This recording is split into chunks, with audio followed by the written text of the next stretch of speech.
This is six-time IFBB Bikini Pro Champion Brina Martinez, and I take ZMA5 to make sure that I get the zinc, magnesium, and vitamin B6 needed to keep my immune system healthy and snack strong.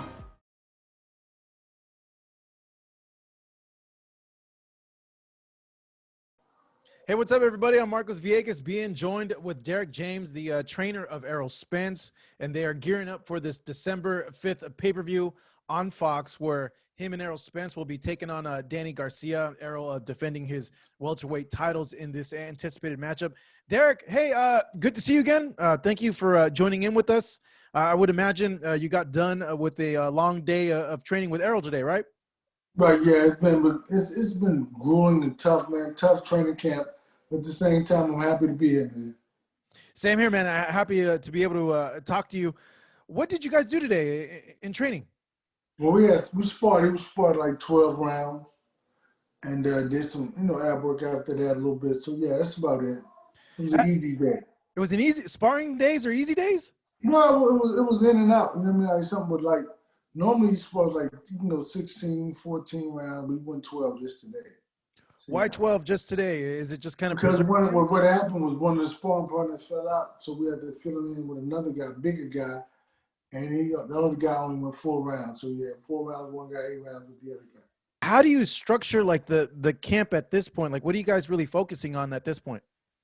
Well, I mean, we are right now. It's still about him getting the work in right now, and it's only so much strategy you can do when they're videoing you.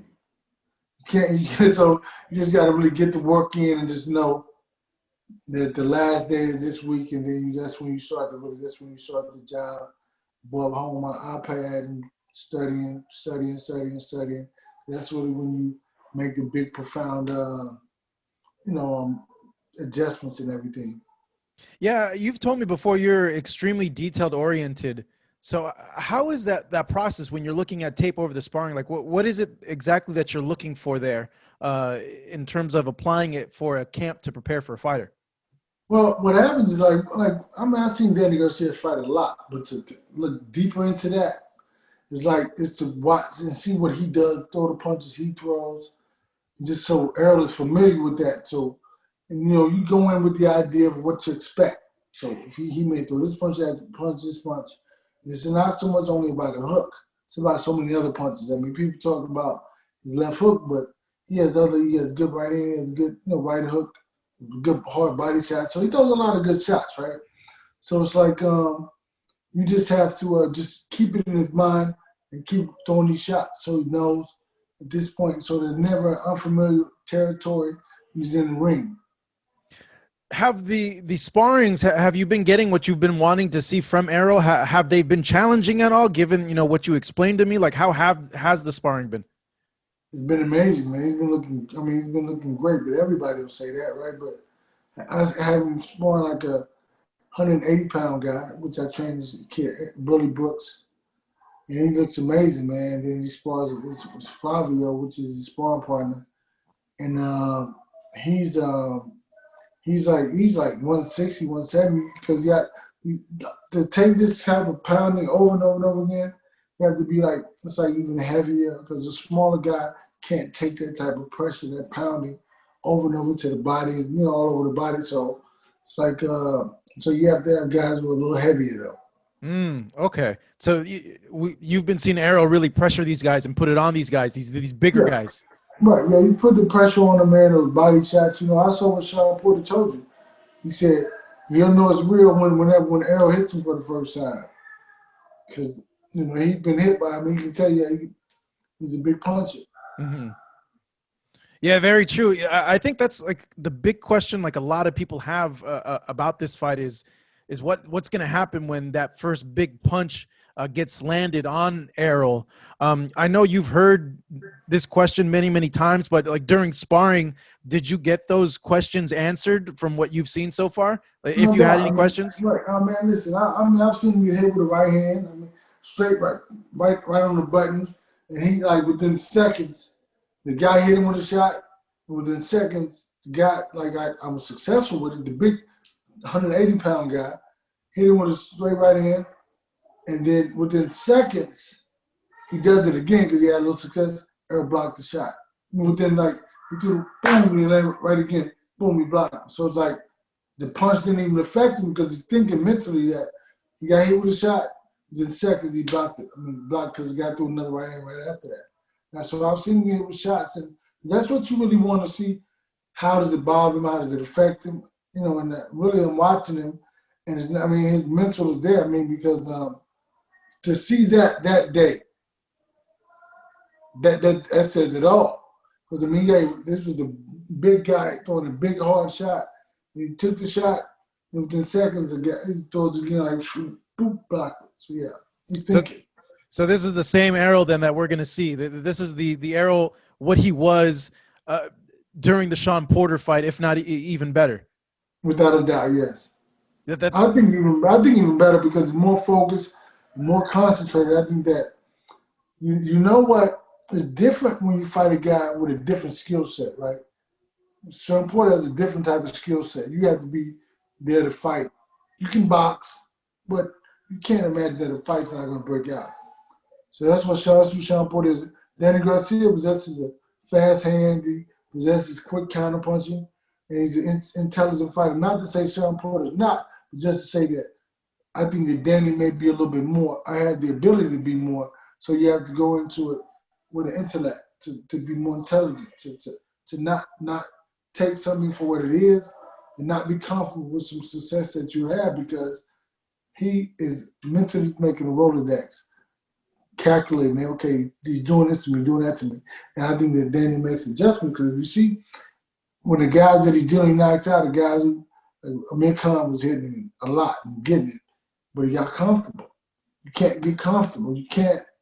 You have to be on your toes. I think, and that's really what the key element is to come at it intelligently, opposed to over and over the same way. Yeah, no, you bring up a good point because, the knockout with Khan, he timed it because Amir was landing those combinations. The knockout with Brandon Rios, he shot his right over that lazy jab, but Brandon had been doing that. He was a little relaxed and laxed in there in that fight. Do you think that's the most dangerous thing in this fight for you guys is Danny's ability to be able to time punches like that, or is there other things that you feel is even more of a danger in this fight? Well, I think Danny's a very intelligent fighter, man. He's a very sneaky guy. He's a very cunning and conniving guy. He tries to plot, and he tries to do something to get something else and do this to get something else.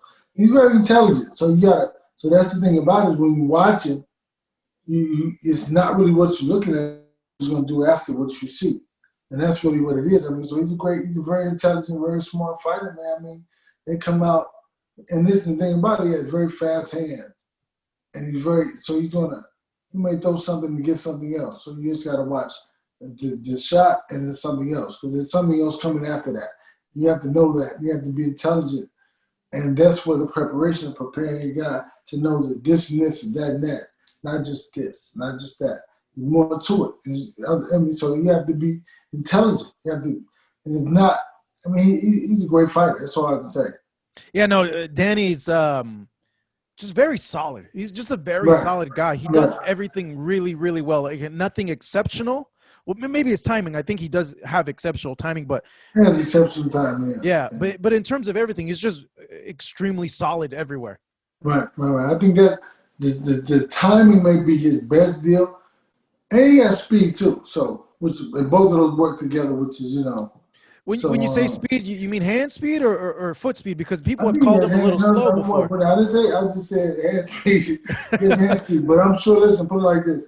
I can guarantee you that they may be working on everything. They may be making more complete. Because why would you not? This is the biggest test of his career. This is the one guy. This is the one guy. And it's not only about the one guy, it's about those belts, right? The unification. So, I think they're going to cover every aspect of Errol Spence. What can he do? What is he going to do? Because it's all a hypothetical because you never really know. But everything is hypothetical, and you have to look at it like that. There's nothing that he's going to do. We know this for sure because you don't know. But you have to prepare for the hypothetical. And so your guy is very comfortable in there because if you've ever seen somebody who's in the ring who has no chance. And that the look in the eyes and the fear in the eyes, you don't ever want to see that. So I'm just saying, so you want to make sure you guys prepared. Yeah, in doing research for this, I also was thinking too, because I want to ask Danny this. Like, I would imagine there's extra motivation because at the end of the day, he has a loss to Thurman, he has a loss to Porter, and they've grouped these four guys, Thurman, Porter, Danny, and Errol as like the four great welterweights of this era. I'm sure he doesn't want to have a loss to all those guys, like, all the three guys, like, Right. Extra motivation, man. Come on, man. Yeah. It's like and this is the one that they said is the one. Like, it was Errol, right? So you got to beat that guy. I mean, in his mind, and I mean, you got to go through whatever lengths it's going to take for you to be able to beat this guy. And I think that's what we'll see is the best version of Danny Garcia. Because think about this: the version of Sean Porter we fought against was not the version of Sean Porter that fought any one of those two other guys. Right? Yeah, you guys elevated Sean. Right. Yeah. And so see, when you're that guy, that's what you're going to get. So I think Danny Garcia is going to step up also. He's going to be that guy also. He's going to be very, very, I think, ferocious. I think he's going to be very, he's got to come out there. He said he's going to come out there and take the fight to us, and I believe that. Yeah, I was going to touch on that. He pretty much said his plan, him and his dad, that they're going to come after you guys. I don't know, does that change the plan that you guys are putting together? Does it make it easier to prepare for Danny, knowing that he's already saying like, hey, I'm going to come right to you guys. I have to come right to you guys. Well, I mean, it doesn't, because nothing's easy when you're on this level. Very, so you just got to prepare for every aspect, every scenario-based, situational, everything like situational. If he runs, if he does this, he does that, it's all situational. So you just got to be prepared for the situation. You can't know. I think that they feel like they started very slow in the other fights. But the thing about it is, you can't let your aggression be your detriment also. So it's like it's a happy medium in between, and you have to find that situation that's going to work for you, because you can't say, I'm going to go get him, and then you walk into something. Or you can't say, and you can't lay back, because you could lose these rounds also. And this thing about it, Errol Spence throws more punches than every one of those guys combined, or more punches than any welterweight. And no other welterweight, I don't know, even in history, to throw 100-some punches around. Well, maybe so, Manny throws a lot, but I don't know as much. Not 100. Yeah. He throws them spot. Yeah. That's true. Errol, he's fighting the whole time. Yeah. That's the difference. So, the difference between Sean Porter and Errol Spence, they kind of fight. They fight the whole fight.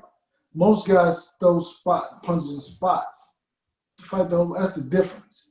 So so they have to think about that. If they hadn't thought about it, I just told them.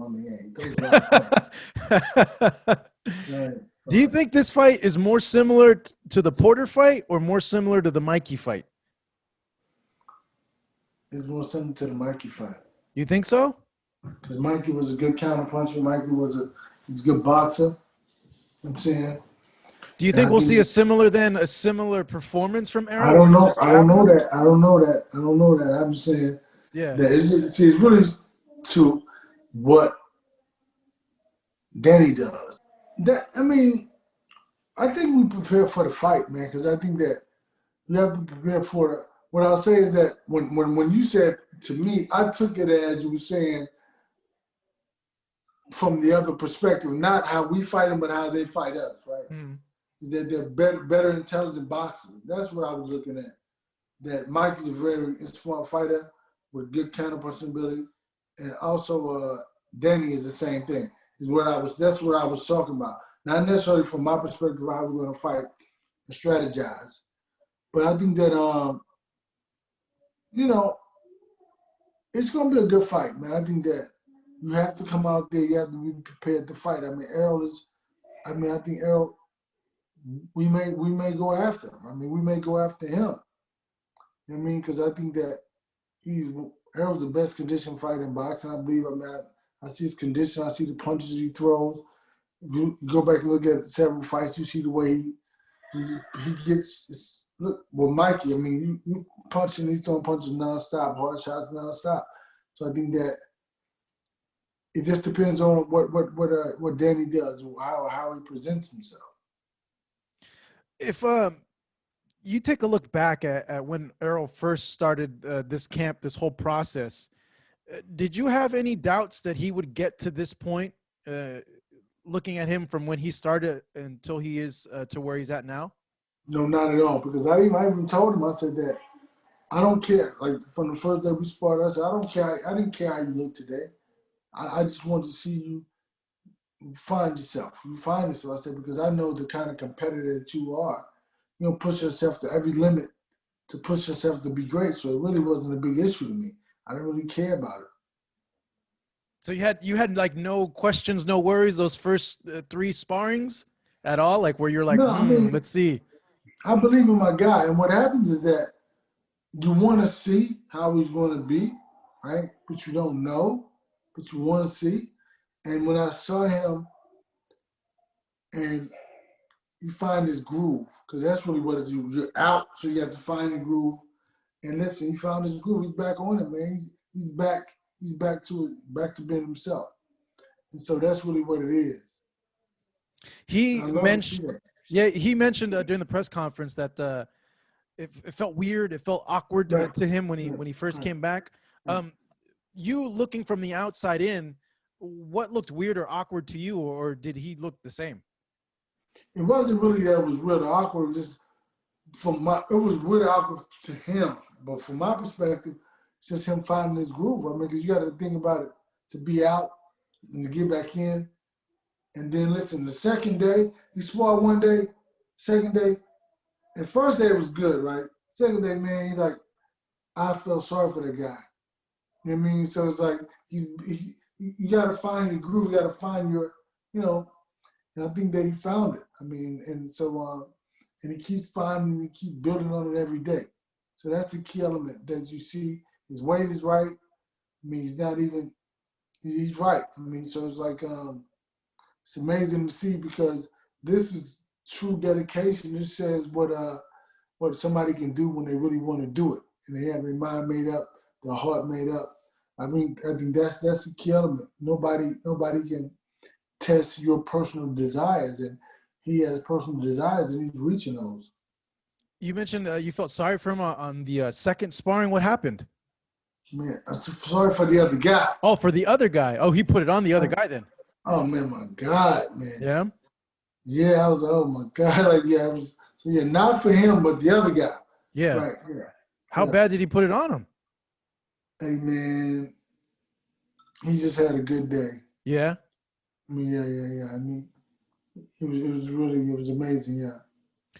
I guess what exacerbated that from him. Like, why did he just want to prove a point? I think he felt this. I mean, I think when sometimes you do something that feels real good to you, and you keep doing that same thing. You know what I mean? So I think that possibly could have been. I don't know what it was, but whatever it was, my God, it comes and it keeps coming back every now and then. Yeah, so, it's that dog in him. It's the just right. Like you said, he's a fighting mother. Yeah. Bad mama jamma. Yeah. You're a fighting mama jamma. I was reading and doing research, and I saw that he had mentioned that he started. I don't know if he started camp or started his. I don't want to say comeback, but he started his training process weighing at 190 pounds. And he was heavy, man. I would laugh at him, and I was like, God, man, look, I would kind of get. It's kind of funny. I mean, it was kind of funny to see, right? Mm-hmm. Then he was heavy. We would kind of joke about it, and then I would. So when I would say something, joke about it, but then when you start losing weight, I said, man, you looking good.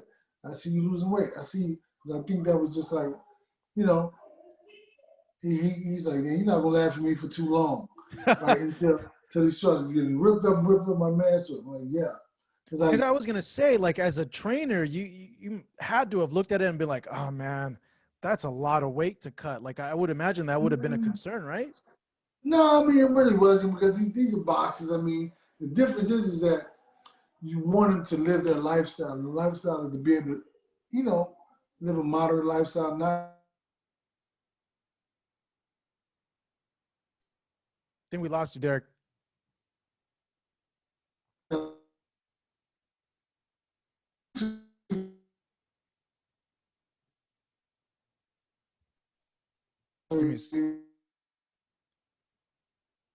Not sure if your internet's breaking up or it's mine. Let's give it a second. There you go. You're back.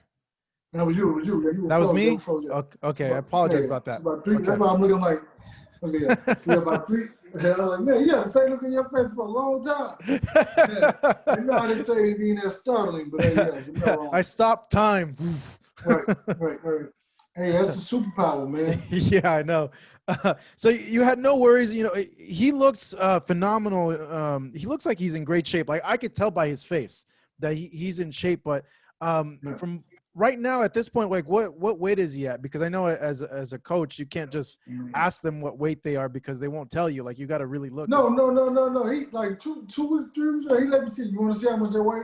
Yeah. I know he won't tell me, right? Uh-huh. And he said, no, come here. He let me see. So what was he at? Hey man, it was real good, man. Yeah. It shouldn't be a problem to make 147. You don't foresee like this.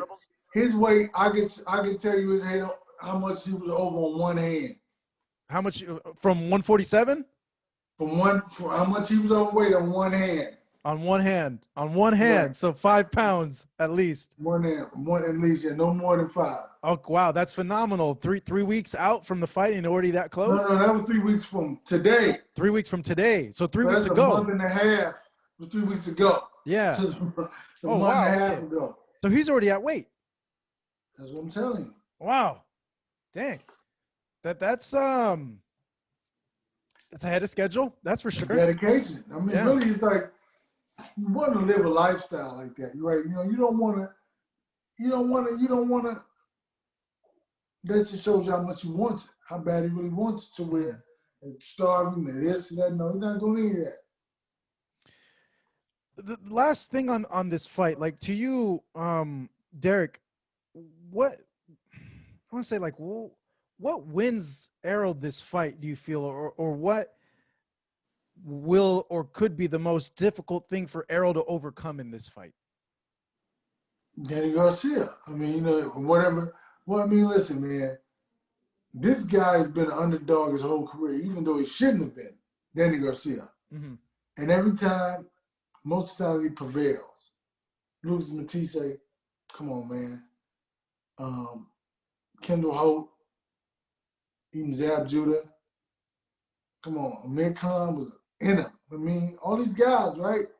So I'm naming all these guys. His resume is so deep, but at the same time, listen, he beat those guys. And the 2 guys that beat him was like hair thin. Yeah. You can make an argument that he could still be undefeated because a lot of people felt that he could have won those fights. Nobody, people be like, okay, then like, yeah, you're right. That's right. So see, that's who we're fighting. That's who we chose to fight. That's the challenge that he chose to take. The biggest challenge you can be taking. I mean, think about, man, come on, man. The pandemic got everything on pause. Not to mention the accident coming back from that, everything on pause. So to see that and to get involved in that, hey, man, it's amazing, man. Thank you so much for watching this video, and make sure to subscribe for more videos of your favorite fighters over here on Fight Hub TV, and give us a follow online as well at Fight Hub TV on Twitter and on Instagram. We appreciate it, guys.